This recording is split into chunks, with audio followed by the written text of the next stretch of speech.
लड़ रहे मैया ते मैया तू तो मुझे लगा बूढ़ो करके माने कि देख श्री दामा को ब्याह है को। मैया बोली तू कितनो बड़ो भयो 3.5 वर्ष को है भाई। तो मैया अब मेरी उम्र है गई। मैया बोली लाला तो पे कछु आवे जो तेरो ब्याह करता हूं। बहू आके यूं कहेगी देखो कैसे तो ब्याह कर दियो कछु। बोल मैया देख मुंह पे सब आवे। यशोदा मैया बोली कहा आवे? मुंह पे चल वो आवे। कछु दिना पहले तक चलनो ना जानता हो घुटमुंच, अब मुंह पे चल वो आगो। दूसरा मैया मुंह पे बोल वो आवे। मैया मुंह पे सो वो आवे। मुंह पे डोल वो आवे। सबरे काम तो आगे और कहा चाहिए मैया और कहा करके लाऊं बता।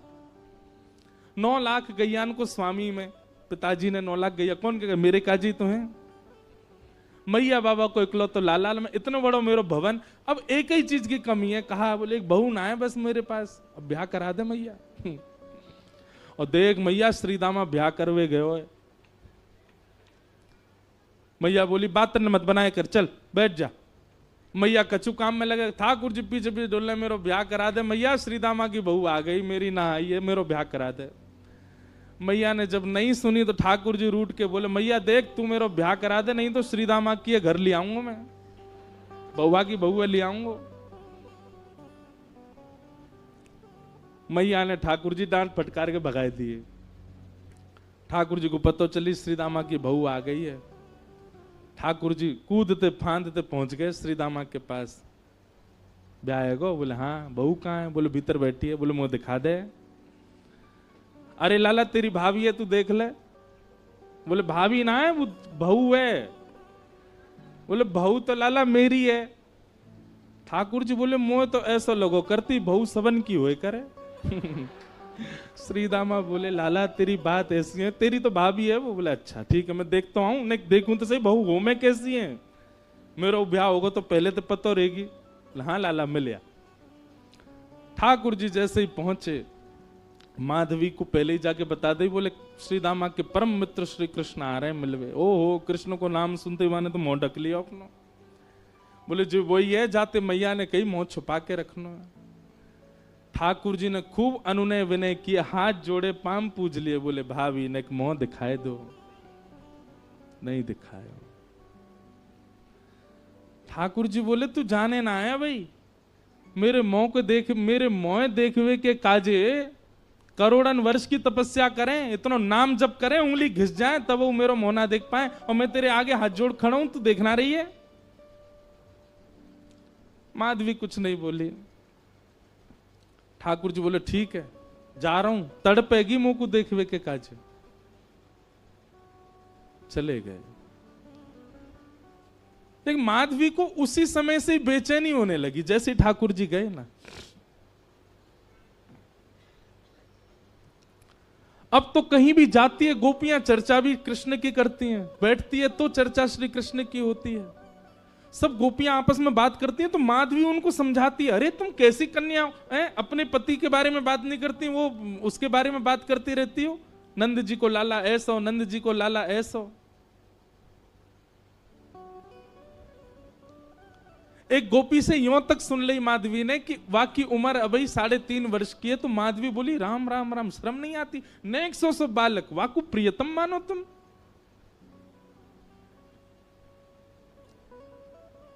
एक दिन माधवी जल भरने के लिए गई यमुना जी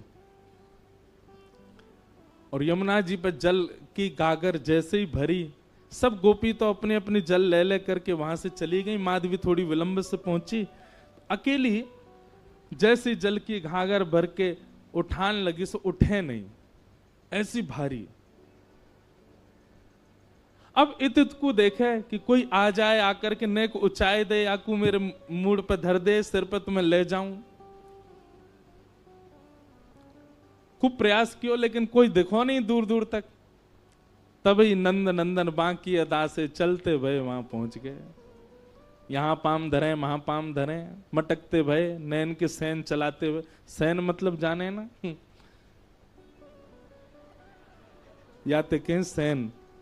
ठाकुर जी ऐसे चलाते रहे अपने बौन ने सीधे ना रखें सब जगह ते टेढ़े हैं, कछु ना कछु करते रहे। मतलब रात में सोते कैसे होंगे, वहां में वो सीधे नहीं सोते होंगे, यशोदा मैया नंद बाबा पे चढ़ जाते होंगे, कोई काम सीधो ना करें। ठाकुर जी हमारे कानों हिला लेते होंगे, नाक को हिला लेते होंगे, का करें पतो ना। पहुंच गए। माधवी ने ठाकुर जी को देखो तो हो ना हो, लेकिन जैसे श्याम वरण श्री श्याम सुंदर सामने से आ रहे हैं, सो माधवी बोली, ओ लाला इतकुआ ने कहियो नेक मेरी मटकी उचाए दे, मूड़े धरवा दे, फिर चलो जइयो। ठाकुर जी ज्यों ज्यों पास आते जाएं, माधवी को त्यों त्यों लगे तो सही कि यह बालक में कछु तो अद्भुतता है, लेकिन वाय ना पता है कि ये श्याम सुंदर वाने कभी देखे ही नहीं। नेक देखे और फिर कछु काम करने लगे, लेकिन काम वाकई स्थिति ऐसी है गई कि वो और चीजन में को मन लगे नहीं रहो, वाकई नेत्र अपने आप फिर रहे हैं। एक बात याद रखना बंधुओं, ठाकुर जी ने जादना अनुभव करा दियो, इंद्रिय अपने वश में नहीं रहेंगी। आपके हाथ, आपके पाम, आपके कान, आपके नेत्र, आपकी जीभ, आपकी नासिका, ये समस्त इंद्रियां, बुद्धि, मन सब हमारे वश में है। लेकिन जादना ठाकुर जी को नेक देर को भी साक्षात्कार भयो, सब ठाकुर जी को है जाएगा। अब माधवी कर तो कार्य रही है, नेक नेक मटकी को ऊंचाई हुई की प्रयास कर रही है, लेकिन वहां के मन में बार बार यावे नेक तो देखूं याकू, और फिर नजर घुमा के देखे और फिर खुद पे विचार करे, काय को देख रही हूं मैं, फिर अपना काम करने लगे, फिर काम कर, फिर नेक तो देखूं, फिर देखे और फिर देख करके फिर दोबारा अपने कार्य में, ऐसी स्थिति है गई। माधवी ने झटपट नेत्र बंद ही कर लिए, बोले देखूंगी ही ना। पता ना क्यों इतना आकर्षण है रो है। ठाकुर जी आ गए, माधवी नेत्र बंद करके, लाला नेक ऊंचाई दियो, मटकी ऊंचाई दे, उठवाए दे। ठाकुर जी बोले मेरे छोटे छोटे से हाथ में कैसे उठवाऊंगा। अब माधवी की स्थिति ऐसी कि रूप नहीं देख रही है, नेत्र बंद करके बैठी, पर ठाकुर जी का स्वर ऐसा लगा कि वो स्वर सुनते ही माधवी के चित्त में मानो कंपन जैसा हो गया। मैं एक बात कहा करता हूं कि आप नेत्रों से यदि बचना चाहो तो नेत्र बंद कर लो, ठाकुर जी को मत देखो, तो वो स्वर ऐसो बोल देंगे कि कान पे उनके है जाओगे। कानन में रुई लगा लो, नेत्रन से देखेंगे नहीं, कान से सुनेंगे नहीं, तो उनके तन की सुगंधी ऐसी आवेगी कि वहां से उनके है जाओगे। नासिका बंद कर लो, आंख बंद कर लो, कान छुपाए लो। बोले अब ठाकुर जी कैसे होंगे। अपनी एक कनिष्ठ उंगली से ठाकुर जी आपके हाथ को छू देंगे, बस वह स्पर्श से उनके है जाओगे। कब तक बचोगे। आपकी इच्छा है तो सर्वांगीण इंद्रियां लगा दो, तो ठाकुर जी के नहीं हो पाओगे। ठाकुर जी की इच्छा है गई तो वो आपकी एक भाव से आपको खींच लेंगे।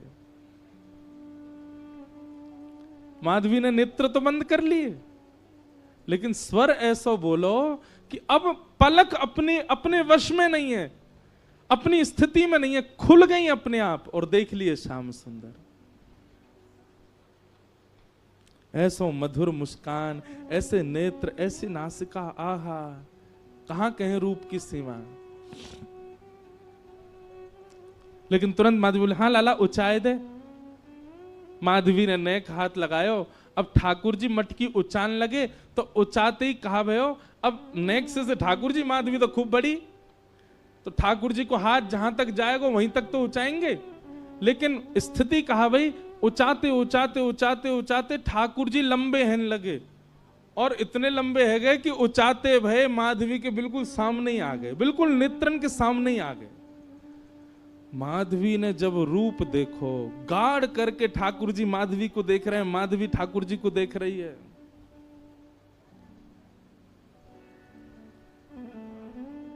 अब कहां ते ले जाएगी। अब स्थिति है का ले जावे की मटकी।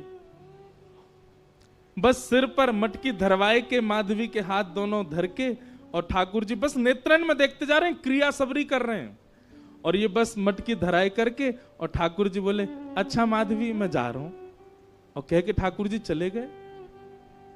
शाम तक ऐसे ही खड़ी रही। नेत्रों से अविरल आंसू बह रहे हैं, ना हिल रही है ना डुल रही है, कोई चेतना नहीं, कोई भावना नहीं। शाम को गोपी जब जल भरवी के काजी आई तो देखी मूर्तिमंत है करके माधवी खड़ी है। दिन भर से ऐसे ही खड़े हैवे के कारण वहां को रक्त तक रुक गयो हाथन को, नेत्र लाल पड़े हैं, मोटे मोटे अश्रु बिंद गिर रहे हैं। कोई गोपी ने जाकर के एक पानी को छिड़काव मुख पे किया, होश में आई, होश में आते ही गिर पड़ी। गोपी ने कही कहा वे हो? माधवी बोली वो कहां है, वो कहां है? गोपी बोली कौन? अरे मेरी मटकी ऊंचाई के गए हो, ऐसे कमल जैसे नेत्र, ऐसी मधुर मुस्कान, पता नहीं क्यों उसके प्रति इतना आकर्षण हुआ।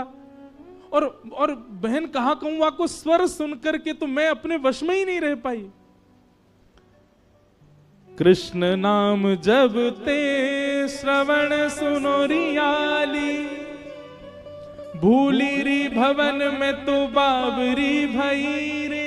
और इस पद की सबसे सुंदर पंक्ति मुझे लगती है, रोम रोम हूं मैं तो श्रवण मई रे। मानो मैं कान बंद कर लूं तो कब तक करूं, मेरे रोम सुन रहे हैं उनका नाम, मेरे रोम पुकार रहे हैं उसको, मेरे रोम देख रहे हैं कि वो कहां चला गया।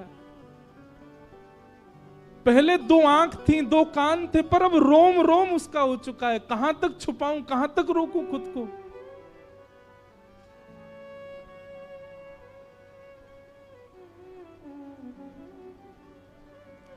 इसी भाव को चतुर्भुज दास जी कह रहे हैं, जुवती जनमन फंदना अंबुज नयन विशाल। ठाकुर जी को स्वरूप कैसा है? बोले एक क्षण के लिए दिखेगा, लेकिन वो एक क्षण के दिखवे के बाद में ऐसी स्थिति कर जाएंगे आपकी, कुछ नहीं कर पाओगे। पहले ही भैया कल ही चेतावनी दे चुका हूं मैं ये चेतावनी केवल आपको नहीं, खुद को भी दे रहा हूं। ज्यों ज्यों रस बढ़े, ज्यों ज्यों कथा में भाव बढ़े, मैं खुद को भी चेतावित करूं कि अरे भाई नेक रुक जा, नेक डट जा, ज्यादा मत जा। क्योंकि गोपी की स्थिति, हम बात करने तो बैठ गए गोपियों की, पर उस स्थिति में जाना कोई खतरे से खाली नहीं है, संसार के लिए खतरा है वो। आप कोई के नहीं रह पाओगे फिर।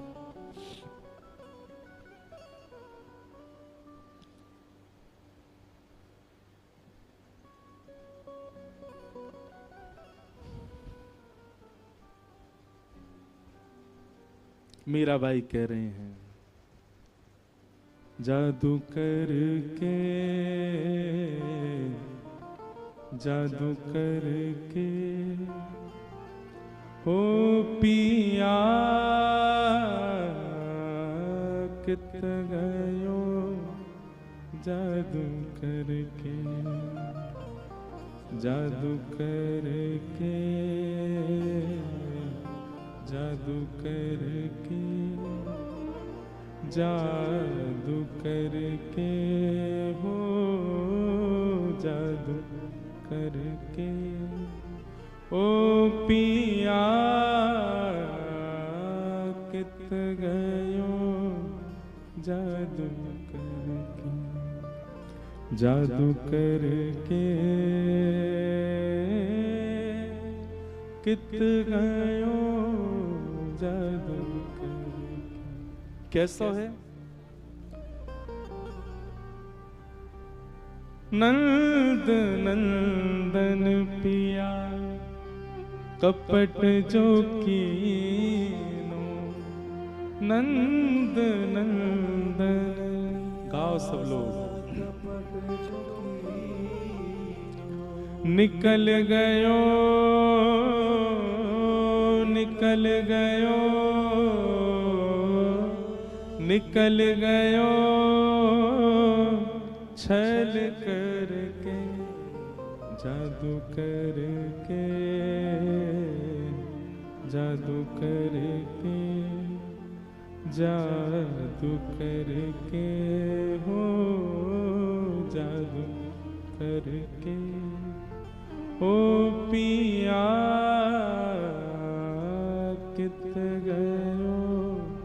जादू करके, जादू करके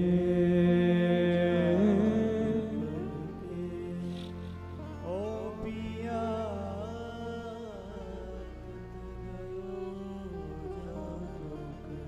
मोर मुकुट पीतांबर सोहे, मोर मुकुट पीतांबर सोहे, मोर मुकुट पीतांबर सोहे, मोर मुकुट पीतांबर सोहे। और ये शब्द, ये पंक्ति मीराबाई की अद्भुत है। कबहू न मिले, कबहू न मिले, कबहू न मिले अंग भर के, जादू करके, जादू करके। मीराबाई की इस पंक्ति से एक भाव समझ में आता है कि ठाकुर जी जब सन्मुख आते हैं ना, तो इच्छा ये होती है कि इनको अंग भर के हम पकड़ लें। पहले तो जी भर के देख लें, जी भर के सुन लें, और जब सबसे बस ये स्थिति है व्यवहारी होगी कि बस अब चक्कर आ रहे हैं, अब गिर ही जाएंगे, बस इच्छा होवे कि ये हमको अंग से लगा लें।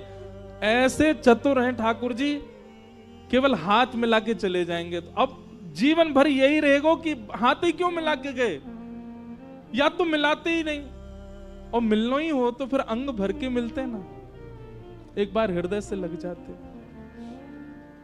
कबहू न मिले, कबहू न मिले,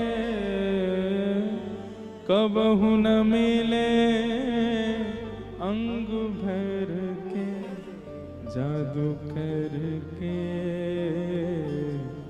जादू करके, जादू करके हो, जादू करके। ओ पिया कित गयो, जादू करके, जादू करके कित गयो, जादू करके। मेरा दासी शरण जो आई, मेरा दासी शरण जो आई, मेरा दासी शरण जो आई, मेरा दासी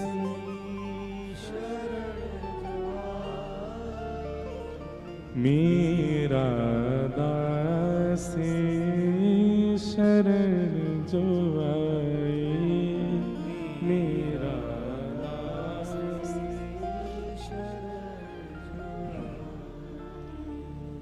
मेरा दासी शरण जो आई, चरण कमल, चरण कमल,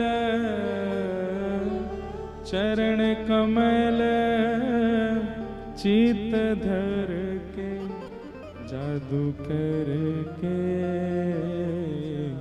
जादू करके, जादू करके हो, जादू करके हो पिया कित गयो, जादू करके, जादू करके कित गयो।